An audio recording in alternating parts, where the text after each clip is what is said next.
구원이잖아요. 예.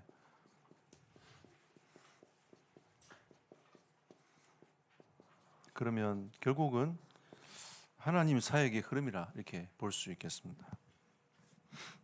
하나님 우리에게 그 성경을 통해서 우리 이제 계시하신 이 부분들을 볼 때에 구원의 이제 흐름이 어떻게 흘러가느냐, 이거는 이제 우리가 성경을 통해서만 볼 수 있는 거죠. 그 전 거는 어떻게 이루어졌는지 어떻게 갔는지 뭐 계시된 요거만 우리가 이제 보고 이제 알 수 있는 거기 때문에 더 이상 뭐 추론하고 이렇게 할 필요는 없을 것 같고요. 그냥 말씀대로 우리가 믿고 이 흐름을 쭉 이어가는 이렇게 흐름을 따라가면 좋겠습니다. 결국은 이제 그 하나님께서 아브라함을 부르실 때에 그때 당시 이제 족장 시대였잖아요. 그래서 이제 하나님이 그 창세기를 통해서 네 인물이 나오는데 아브라함과 이삭과 야곱과 요셉 이렇게 나오지 않습니까? 왜 이 네 인물을 등장시켰냐 하면은 하나님께서 구원의 약속, 구원을 이루시기 위해서 아까 오전 예배도 말씀드렸지만 아브라함에게는 약속을 하셨습니다. 약속을 하셔가지고 내가 이 구원의 역사를 내가 이룰게라고 하는 하나님의 약속이 그 아브라함에게 담겨져 있고요.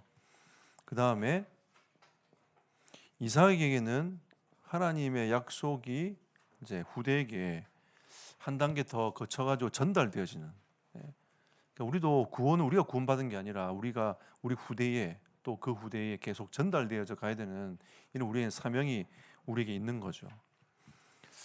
그리고 우리 요셉의 그 야곱의 인생을 가만히 보면 너무 파란만장하지 않습니까? 그죠? 그래서 우리가 이제 우리에게는 어떤 문제가 있어도 괜찮다. 어떠한 과정을 거쳐가도 괜찮다. 하나님의 말씀 약속은 이루어질 거다. 그러니까 뭐 디나 사건도 있고 여러 가지 막 사건들이 굉장히 많은 이제 우리가 생각할 때 이해가 잘 안 되는 이런 일들이 계속 벌어지잖아요. 벌어지고 또 막 머리 쓰고 막 삼촌하고 둘이 뭐 두뇌 싸움하고 막 이렇게 하면서 양 뭐 발랐다 말았다 이렇게 하면서 자기들끼리 막 싸우고 있는데 하나님은 약속하셨으니까 그 약속대로 과정을 통해 가지고 구원의 역사를 이루어가는 겁니다. 이게 성경이에요.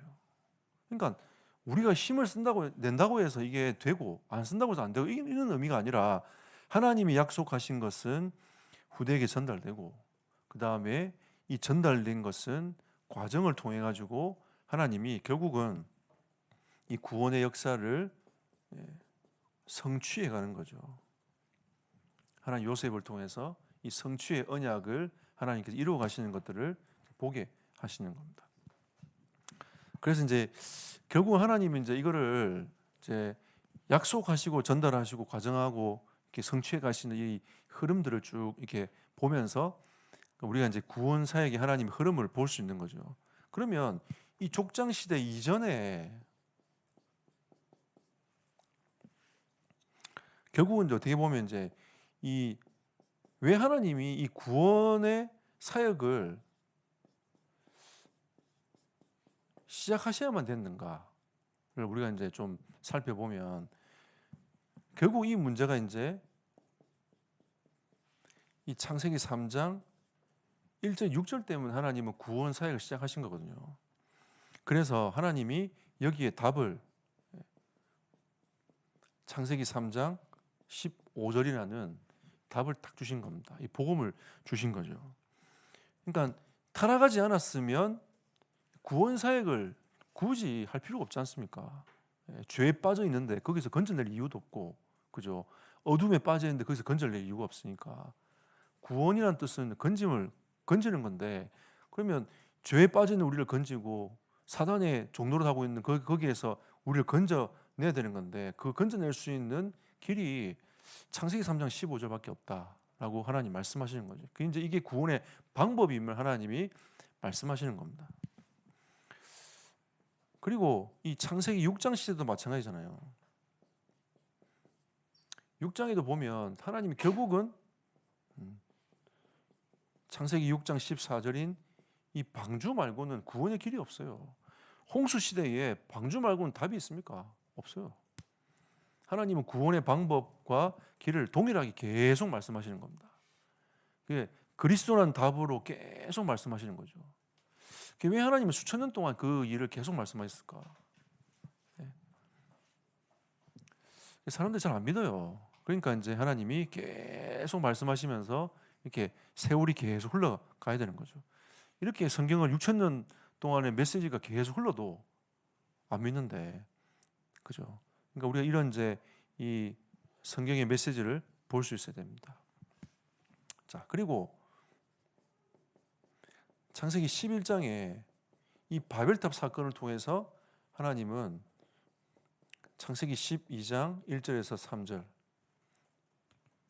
구원의 실제적인 이 족장 시대의 사역들을 시작하기 위한 하나님의 구원의 이유를 이제 말씀하시고 이렇게 족장 시대가 시작이 딱 된 겁니다. 이런 구원 사역의 흐름이 쭉 이어가도록 만드는 거죠. 만약 인간이 타락하지 않았으면 성경도 하나님 우리에게 주실 필요도 없겠죠. 그죠?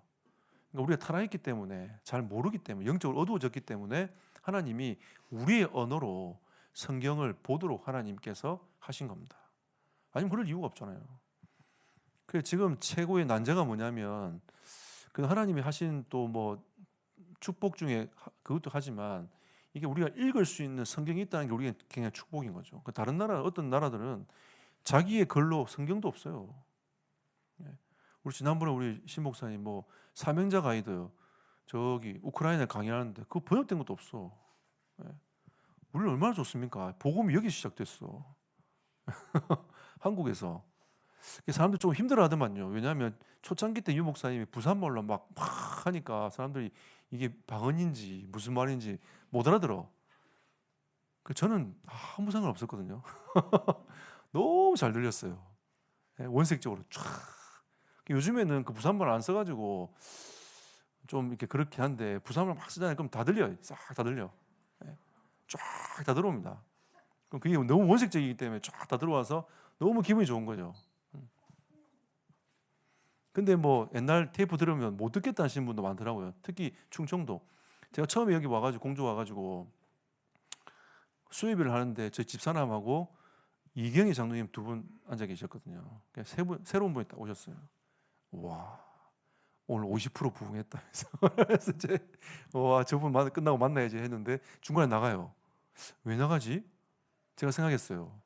그리고 이 공주는 2시 끝나면 이제 알아볼 수 있거든요. 알아보니까 뭔가 젊은 목사가 와가지고 열정 있게 막 복음을 막 얘기하는데 도저히 무슨 말인지 못 알아들어가지고 나갔대. 그래 내가 그 말 듣고 내가 너무 웃겨가지고 야, 이 복음을 못 알아듣는단 말이야. 근데 제 말투 때문에 못 알아듣는 거죠. 그래서 제가 이렇게 부드럽게 바뀌었습니다. 원색적으로 쓸 수 있는데 그럼 우리 부산 친구들 만나 원색적으로 나와요.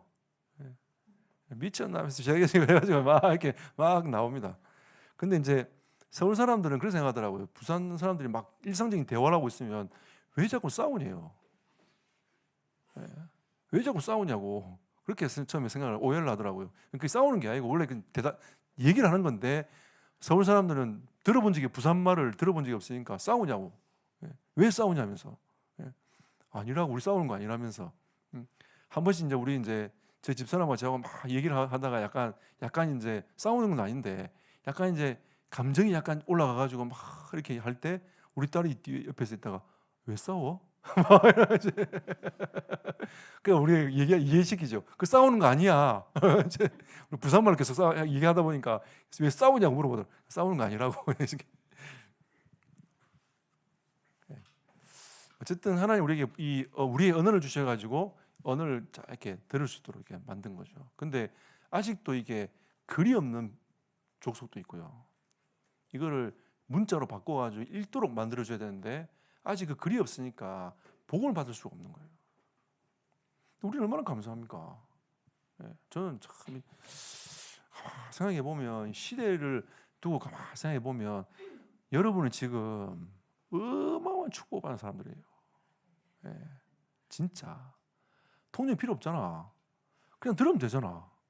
요즘 좀 힘들어. 왜냐면 유 목사님 자꾸 영어로 판서를 써가지고 지금 무슨 단어지? 그럼 제가 보다가 무슨 단어지? 처음 본 단어인데 이번에도 처음 보는 단어를 썼어요. 망대. 쓰시더라고.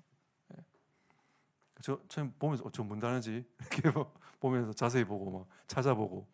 그러니까 요즘에 좀 그래서 그렇지 다민족들은 원래 그랬어요.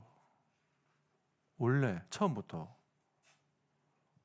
기 쫑긋 해가지고 저게 무슨 말인가 한 20%밖에 못 알아듣고 그거 갖고 은혜 받고 그냥 전도 운동하고. 우리는 뭐 거의 뭐 다 알아듣잖아요. 특히 뭐 경상도에서 뭐 태어나신 분들은 얼마나 좋습니까? 그죠? 김학기 자님 같은 분은 그만 다 알아듣단 말이에요. 그냥 싹 다 들어와 이게. 근데 이제 여러분 약간 조금 이제 경상도 안 사신 분들은 조금 초창기 때는 힘들 수 있겠죠. 지금은 유 목사님도 말이 얼마나 바뀌어가지고 다 알아듣잖아요. 순화돼가지고 이게 초창기 때 들어봐야 돼. 한 번씩 들어보거든요. 저도 들어보거든요. 참 좋아요. 정겹고. 예? 좀 그때 좀 강해요. 또 막 칼 날라가고 막 그런데 그때 막 칼 받고 막 이래 참 좋아하는데 요즘에 너무 부드럽게 하셔가지고 여러분은 좋을지 모르겠지만 이게 그래요. 어쨌든 이 우리가 언어로 이렇게 받았기 때문에 이 흐름이 쭉 이렇게 구원의 역사의 흐름을 우리가 볼 수 있도록 하나님이 우리가 딱 만들어 놓은 겁니다. 자, 그리고 출애굽 시대를 가만히 보면 창세기 15장 9절에서 13절 이스라엘 백성들이 430년 동안 종살이 할 거다. 400년 동안 종살이 할 거다 얘기했지 않습니까? 그대로 종이 됐어요. 애굽에서 계속 고통을 당했지 않습니까? 하나님이 그런 그 이스라엘 백성들에게 출애굽기 3장 18절 해답을 딱 주셨습니다. 피제사. 이게 그리스도 아닙니까? 하나님의 항상 답은 한결같아요. 예, 그죠? 여인의 후손, 방주 이러면서 그리스도를 다 말하고 있는 끊임없이 그리스도로만 계속 얘기하고 있는 하나님의 메시지 속에 다 담겨 있는 겁니다. 역사의 흐름은 흘러가지만 하나님의 메시지는 동일했단 말이에요. 계속 그리스도를 말씀하시고 쭉 오는 겁니다. 그래서 이 언약을 붙잡은 이스라엘 백성들이 해방을 받았습니다. 구원의 완성을 이루어 간 거죠. 그러니까 하나님이 이런 이제 구원의 역사의 흐름들을 쭉 이어가도록 족장 시대에 설명하고 구원 이전에 족장 시대 이전에 왜 이런 문제가 왔는지에 대해 왜 이게 구원이 필요한지 이런 과정과 여정이 필요한지에 대해서 하나님이 설명하고 또 출애굽 시대가 와가지고도 그리스도가 진짜 필요하다는 것을 얘기를 하고 시대를 넘어서 복음은 필요한 거예요. 복음은 시대에 막히는 게 아니라 모든 시대에 필요한 게 복음인 겁니다. 왜? 인간은 태어나잖아요. 태어나지만 다 선하게 태어나면 되는데 다 죄인으로 태어나니까 하나님을 떠나 있는 상태에서 태어나니까 모든 사람들은 복음이 필요한 겁니다. 또 귀신도 역사하지 않습니까? 사단도 역사하니까 복음 말고 다른 게 필요한 게 없어요. 제게도 복음 필요하고 우리 후대들에게도 복음 필요합니다. 우리 세대가 가도 그 다음 세대도 복음 필요해요. 우리 자녀의 세대가 가도 그 밑에 또 세대가 복음이 필요합니다. 그래서 이 출애굽한 이스라엘 백성들에게 하나님은 이 구원 사역을 진짜 이루어가기 위해서 레위기를 쓰셨습니다.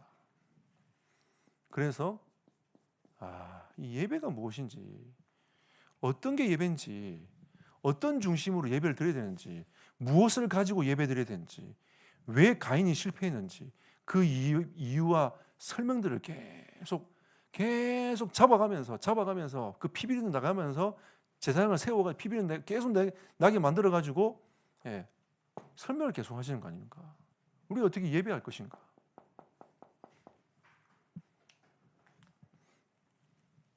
우리가 지금 예배를 어떻게 할 것인가? 이걸 자꾸 우리 아이들에게 계속 심어줘야 돼요.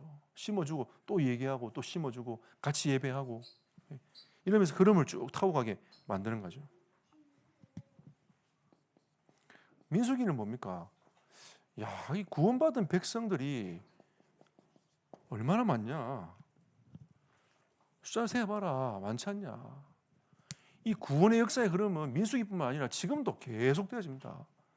이 선교학에서 보면 이 기독교 인구가요 줄어든 적이 없어요. 줄어든 적이 없습니다. 계속 늘어났어요. 원래 인구가 많아지기도 했지만 옛날에 비해서는 지금 인구가 굉장히 많아졌지 않습니까? 옛날에 60억 인구였거든요. 지금 75억 넘어갑니다. 예. 그래서 한간에 떠도는 뭐 이 좀 얘기들은 뭐 전 세계 인구를 좀 줄여야 되지 않겠냐. 그래서 바이러스를 만들었다. 뭐 이런 쓸데없는 소리들이 난무할 정도로 인구가 많아졌다는 거죠. 근데 그 속에서 이 하나님의 백성이 많아졌다. 그러니까 우리가 생각해 보면 앞으로 하나님은 계속 하나님의 백성의 그 수를 채우기 위해서 계속 하나님의 백성을 찾고 계시는 겁니다. 우리가 지금 여기 들어와 있는 거 아닙니까? 그죠? 언약의 백성 안에 들어와 있는 거 아닙니까? 네. 그래서 이 신명기는 뭐냐? 언약의 백성이 마음에 새겨야 될 것이 무엇인가? 우리가 무엇을 새겨서 언약의 백성으로서 내가 새겨서 마음에 각인시켜 가지고 살 건가?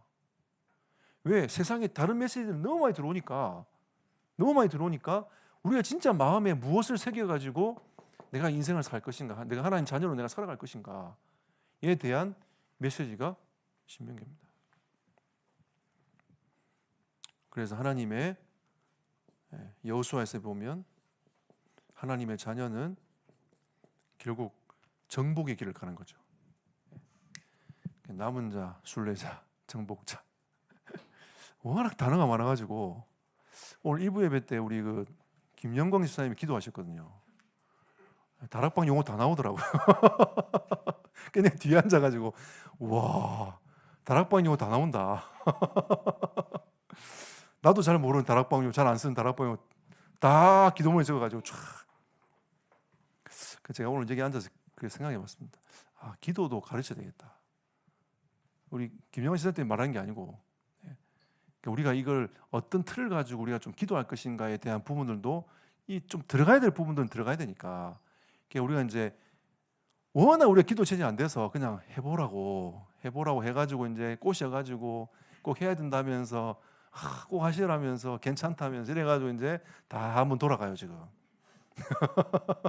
걱정하지 말라면 짧게도 괜찮다, 10초에도 괜찮다면서 이래가지고 다 돌아가거든요. 내년에는 이걸 좀 갱신해야 되겠다. 왜 다 해봤으니까 이제 좀 약간 틀을 갖춰야 되지 않겠냐. 예. 제가 서울지교회 가면요 기도 나오잖아요. 기도자 두 분이 돌아가면서 기도하거든요. 근데 내가 딱 앉으면 일어나야 돼요. 무슨 말인지 알겠죠? 그만큼 기도가 짧아. 예. 여기 딱 앉으면 딱 일어나야 돼요. 아, 너무 기도가 짧은데. 예. 그래도 뭔가 이렇게 교회를 두고도 기도하고 뭔가 이렇게 넓혀져 가야 되는데 그랬다가 우리 9시 기도회 시작됐잖아요. 9시 기도에 들어오기 시작하더니 기도가 길어졌어요. 이것도 훈련. 예. 계속 훈련해야 돼요. 기도도 훈련해야 되고 들어와서 같이 기도하다 보면 이게 기도의 이 범위가 좀 넓어지는 거죠. 안 하다 보면 뭐 해야 될지 몰라. 우리는 이미 기도 제목들이 쫙 나와 있지 않습니까? 근데 그거 기도 안 하면 내가 뭘 기도할지 모른다니까요. 자꾸 막혀요. 그냥 뭐 하고 있냐면 주여 이러면서 주여 하다 끝나요. 대표적으로 해야 되니까 뭐가 더 해야 되니까 자꾸 조금 적다가 이렇게. 우리가 여러분 생각만큼 글은 굉장히 오래 걸리는데 읽으면 금방 끝납니다. 그죠? 써봐서 알지 않습니까? 그래서 이걸 기도할 때는 쓰는 것도 필요하지만 나중에 여러분들 기도할 때는 마음에 딱 담아서 그걸 가지고 여러분이 기도하고 평상시 기도가 돼야 또 이렇게 가능합니다. 쉽지 않죠. 그래서 하나님은 이 구원 사역의 흐름을 쭉 설명하기 위해서 이제는 이 족장 시대가 넘어가 가지고 이 이스라엘이 이제 이스라엘이 백성들이 되었으니까 그 백성들이 되어서 하나님은 이스라엘 민족을 통해서 이 구원을 설명하시고 구원의 비밀을 증거하시고. 왜냐하면 이 구약 시대 때는 하나님을 잘 몰라요, 사람들이. 지금 뭐 우리나라는 우리 세대가 어릴 때 보면 교회 안 가본 사람이 이상한 사람이에요. 크리스마스 교회 가보고 부활주일에 계란 받으러 가고 친구 놀다가 북 두드리면 따라 들어가고 마술피리 부르는 사람처럼 쭉 따라가 쭉 들어가 교회 들어가서 앉았다가 그냥 막 노래 부르고 있으면 뭐 또 상품 주고 이렇게 또 받아오고 뭐 있습니까? 노는 문화 그밖에 없었으니까. 그래서 저는 뭐라고 놀았냐면 교회 천막이 있었거든요. 천막 봉 타고 놀았어요. 원숭이처럼 이봉 저봉 막 날아다니면서 막 봉 타고 놀았거든요. 와, 이제는 이 봉 다 탈 수 있다면서 보라면서 막 우리 친구들끼리 막 그래서 제가 팔이 좀 길어졌나 봐. 어쨌든 그 이제 하나님이 이스라엘 백성들을 통해 가지고 전체가 이제 이 말하자면 이 이스라엘 백성들을 통해 가지고 모든 열방이 이 이스라엘의 하나님을 보도록 이렇게 만들었단 말이에요. 이게 구약의 메시지입니다. 근데 신약에 와서는 이렇게 필요 없잖아요. 왜냐하면 이제는 하나님을 알아. 열방이 하나님을 알게 된 겁니다. 그러니까 이 이스라엘을 중심으로 해가지고 이 복음이 이제는 밖으로 이제 나가는 거죠. 모든 민족으로 가는 겁니다. 우리는 지금 이 시간표가 아니라 이 시간표에 있는 겁니다. 그래서 하나님은 이 이스라엘 백성들을 통해 가지고 이런 응답들을 쭉 보여주시는 거죠. 그래, 내가 함께 하니까 이스라엘 백성들이 구원받은 백성들이 많아지지 않냐. 내가 함께 하니까 너희들이 진짜 세계에 될 거야. 우상 숭배하지 말고 진짜 세계 될 게 있지 않냐. 내가 함께 하니까 너희가 정복의 길을 걸어가지 않냐.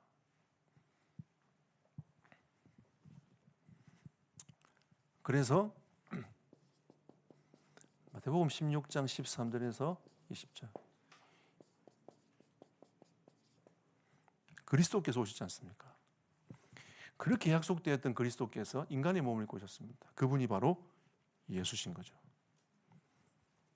그분이 약속대로 마태복음 28장 1절에서 15절 부활하셨습니다. 어떻게 죽음에 묶였다가 부활합니까? 어떤 누구도 부활할 수 없어요. 조건이 안 됩니다. 잠깐 심정지됐다가 잠깐 살아난 그 정도는 있을 수 있겠지만 3일 만에 부활하는 건 있을 수 없는 얘기예요. 그러니까 워낙 영화를 많이 보니까 미라 나타나고 막 이렇게 부활하고 막 이렇게 막 그래서 사람들이 이제 생각해서 그렇지 현실적으로 불가능한 얘기입니다. 여자의 후손으로 오시는 예수는 한 분밖에 없어요. 그러니까 이런 이제 그리스도께서 오셔서 여자의 후손으로 오셔가지고 부활하신 거죠. 여자의 후손으로 오신 그리스도가 아니면 절대 부활할 수 없기 때문에 이 그리스도께서 예수님께서 그리스도가 되시고 부활하셔서 하나님의 언약을 완성을 하신 거죠. 자, 그리고 이 예수님께서 사도행전 1장 1절에서 11절에 40일 동안 하나님의 나라에 대한 설명을 하셨습니다. 앞으로 이루어질 하나님의 나라. 이 나라는 이 현재성과 미래성이 같이 있어요. 현재성은 뭐냐? 예수님이 3년 반 동안 보여주셨어요. 현재성을. 그렇지 않습니까? 예수님이 가는 곳곳마다 치유의 역사를 일어났어요. 예수님이 가는 곳곳마다 구원의 역사를 일어났습니다. 예수님이 가는 곳곳마다 기적의 문이 열렸어요. 하나님의 나라의 현재성이란 말은 진짜 복음을 가지고 있으면 하나님은 그 일이 벌어진다. 지금도 벌어질 수 있다. 지금도 하나님이 홍해가 갈라질 필요가 있으면 홍해가 갈라요. 이게 현재성입니다. 결국은 이 하나님의 나라는 끝까지 이 복음이 증거되어서 이루어질 거다. 미래성이 있잖아요. 그러니까 이 우리의 구원의 역사의 흐름에 하나님의 나라에 대한 이 흐름이 현재성과 미래성이 있는데 이들이 볼 때는 우리가 미래인 거예요. 그죠? 지금 우리는 현재지만 우리가 이제 하나님께로 가면 이게 이제 우리 후대가 미래가 되는 겁니다. 현재와 미래가 계속 공존하고 있는 과거, 현재, 미래가 계속 공존하고 있지 않습니까? 근데 지금은 예수님 시대는 되는데 왜 우리는 안 돼? 지금 안 되지? 하는 거는 하나님의 나라에 대한 현재성에 대한 이 믿음이 우리에게 없는 겁니다. 여러분, 그래서 우리 사역자들이 현장에 딱 보면서 있잖아요. 믿음이 있어야 됩니다. 이거 없으면은 안 돼요. 안 되는 거는 내가 진짜 믿었는데 안 되는 건 하나님 책임이고, 여러분이 불신앙해서 안 되는 거는 여러분 책임이에요. 하나님은 다 준비해놨다. 하나님 나라의 현재성 다 준비해놨어요. 여러분 인생 미래 하나님 책임진다가 믿어집니까? 네. 믿어지면 아멘하면 하나님이 여러분 인생을 이끌어 가시는 겁니다. 근데 그게 아멘이 안 되면 그건 여러분 책임이에요. 그럼 여러분이 고민을 계속해야 돼. 여러분 인생 고민 계속해야 돼. 난 어떻게 살지? 난 뭐하고 살지? 계속 고민해야 돼요. 근데 딱 믿어지면 하나님께 맡깁니다. 그럼 우리는 뭐 따라가면 되냐? 말씀만 따라가면 쭉 가면 돼요. 근데 저는 별 다른 거 안 합니다. 그냥 아침에 딱 일어나면 딱 2가지 고백 딱 하고 메시지 봐요. 뭐 다른 게 필요 없어요. 딱 앉아가지고 잠깐 이게 묵상에 대한 내 마음에 딱 들어오는 이 시간이 날마다 달라요. 어떨 때는 3분, 어떨 때는 5분, 어떨 때는 10분, 어떨 때는 1시간 이렇게 한단 말이에요. 시간이 있으면 좀 앉아가지고 계속 내 마음에 새겨요. 왜냐하면 내가 기도첩을 들고 다니면서 보면서 살 수는 없잖아, 하루 종일. 그러니까 이거 마음에 딱 넣어놔야 이거를 내가 밥 먹을 때도 생각을 하고 사람 만날 때도 생각을 하고 이렇게 간단 말이에요. 근데 이 훈련이 안 되면 그냥 이게 쑥 지나가 봅니다. 내가 하루 어떻게 살았지 하고 쑥 지나가요. 이 현재성이라는 거는 하나님의 말씀이 우리에게 딱 들어와가지고 이게 진짜 나에게 믿어지는 상태, 이게 되어져야 계속 믿음의 고백이 되어져야 나에게 현장에서 이 역사 일어나든 안 일어나든 상관없이 계속 우리는 이 영적인 믿음의 고백들을 하게 되는 겁니다. 그럼 이게 미래가 응답이 딱 오는 거죠. 예수님께서 제 아들에게 그 얘기를 하신 거예요. 40일 동안. 너희가 지금까지 내가 3년 반 동안 너 데리고 다니면서 합숙하게 가면서 다 받지 않냐. 이제 너희를 통해서 이루어갈 거다. 하나님의 나라. 그걸 계속 40일 동안 설명하신 겁니다. 자, 이 언약을 붙잡고 뭐 했냐? 사도행전 2장 1절에서 13절. 진짜 기도하기 시작했는데 성령이 역사하지 않습니까? 그죠? 성령이 역사합니다. 그러니까 뭐든지 성령이 역사하셔야 돼요. 뭐 다른 게 있습니까? 우리가 뭐 현장에 100명 나간다고 해서 뭐 됩니까? 1명 나간다고 안 됩니까? 그런 거 없어요. 6명 나가든 10명 나가든 100명 나가든 하나님이 역사하셔야 됩니다. 현장에. 그렇지 않습니까? 그럼 영접 하나도 안 되면 역사 안 하신 겁니까? 아니에요. 저는 우리 자체가 빛이기 때문에 우리가 나가는 그 발걸음 걷는 그것만 해도 그게 성령의 역사가 그 현장에 이루어지는 겁니다. 저는 그렇게 믿습니다. 사업하시는 분은 사업 현장 다니면서 그냥 다니는 그 자체가 빛이 비춰지는 거예요. 어둠의 권세가 꺾이는 겁니다. 여러분이 그 거점에 딱 있으면서 내가 빛을 바라보고 있는 그 자체가 가만히 있는 그게 빛이 비춰지는 거예요. 가끔씩 우리 그 산골이 권사님이 초창기 때 이런 얘기했습니다. 목사님 나도 전도하러 나가고 싶은데 여기에 붙잡혀가지고 구석에 처박혀가지고 내가 뭐 하는지 모르겠다면서 이런 얘기를 가끔씩 하셨어요. 제가 그 생각을 바꾸는데 오래 걸렸습니다. 왜? 여러분 전도하러 나가는 게 우리는 생각에 막 나가 예수 믿으라고 전도하는 게 뭔가 이렇게 사명감을 이루고 뭔가 하는 것처럼 느껴지지만 아닙니다. 하나님 역사는 그게 아니에요. 내가 있는 장소에서 하나님 역사는 일어나게 되어 있습니다. 그러더니 어느 날 자꾸 누가 연락이 온대요. 그냥 와가지고 예수 영접하고 가고. 그러니까 우리가 이게 하나님의 역사는요. 자꾸 우리가 시공간을 제한시켜서 그렇지 하나님의 역사는 시공간을 초월합니다.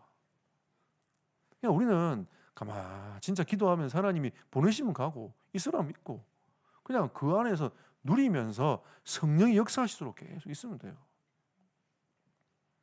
그럼 됩니다.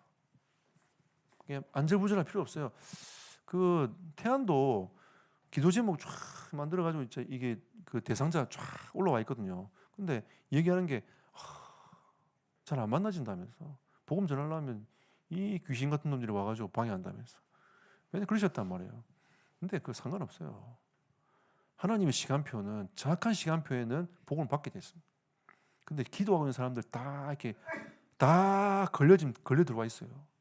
그래갖고 잊을만 하면 찾아온대요. 내가 힘들다면서 도와달라면서 예수 믿어라 이러면 아 다음에 하고 또 간대. 또 한참 있다 또 나타나. 예수 믿어라. 아 이제 예수 믿어야 될 것 같은데 이러면서 이제 또 마음이 열리고 이러면서 있다가 어느 날 시간표가 내가 예수 영접하고 이래요 지금. 그러니까 우리가 뭐 자꾸 되냐 안 되냐라고 생각하지만 성령이 역사하시면 됩니다. 예. 우리가 이거를 하나님 예수님께서 꽤 40일 동안 하게 하신 거예요. 네 힘으로 안 돼. 성령이 하실 거야. 내가 계속 얘기했지 않냐. 요한복음에 계속 얘기했지 않냐. 성령이 너희와 함께 하실 거고 너희 인도해 가실 거고 네가 예수 이름으로 기도하면 응답하실 거고 성령이 역사하실 거고 응답 받을 거다. 내가 계속 얘기했지 않냐. 그걸 계속 각인시킨 거예요. 여기서. 그래갖고 이 성령이 역사하시는 시간표를 오게 하신 겁니다. 마지막으로 사도행전 20장 31절. 이 복음은 막힌 적이 없어요. 단 한 번도 복음 막힌 적이 없습니다. 이 복음이 흘러가지고 여러분과 저에게 왔어요. 얼마나 감격적입니까? 감사합니까? 하나님이요. 이런 말하면 좀 죄송하지만 중국 땅에 복음이 먼저 들어갔고 중국에 유명한 분들 많잖아요. 허드슨 테일러 이런 분들, 네비우스 중국 선교사들이에요. 우리나라에 오기 전에 다 중국을 거쳐왔어요. 일본에 거쳐왔습니다. 근데 일본은 아직도 미전도 종족입니다. 3% 미만 미전도 종족. 우리나라는 하나님이 선교의 대국으로 만드셨어요. 그 당시에 우리나라는 완전히 딱 고립되어 있는 나라 아니었습니까? 근데 하나님은 이 나라에 깃발을 딱 꽂아가지고 순교자의 피가 흐르게 만들더니 이 복음이 흘러 들어와가지고 지금 우리에게 왔습니다. 얼마나 감사합니까? 어떤 유튜브 보니까 유광수 다락방이 구원이 없는 이유 어떤 목사님 설명하더라고요. 야, 내가 그거 보면서 얼마나 마음이 아픈지. 이 간단한 복을 왜 모를까? 지금 수많은 교단에서 지금 다원론 사상 가지고 메시지를 그렇게 퍼부어도 한마디도 안 하는 인간들이 참, 이 오직 복음을 얘기하는 여기에다가 구원이 없다라고 얘기를 해버리니까 예. WCC 하면서 무속인하고 오만 잡동사니 다 하나 돼가지고 집회하면서 예. 오직 그리스도 말하는 나 진짜 이건 사단의 역사 아니면 안 돼요. 하나님이 이 복음 우리에게 또 알리셨습니다. 이건 우리가 자만하는 게 아니라 우리만 받은 복음을 이렇게 생각하는 게 아니라 우리가 이 복음을 가지고 가야 될 진짜 증거해야 될 우리는 이유와 사명이 있는 거 아닙니까? 그래서 이 복음이 흘러서 우리에게 왔습니다. 감사하죠. 그래서 우리는 이 일에 증인될 것이고 여러분 자부심을 느끼십시오. 이 시대 우리가 진짜 말씀 운동하고 그리스도 운동하는 이 자부심을 갖고 계셔야 됩니다. 하나님의 큰 은혜가 여러분과 저에게 임하길 축복하고 또 이게 흘러서 우리 후대에게 계속 전달되지 않은 은혜가 임하기를 예수 이름으로 축복합니다.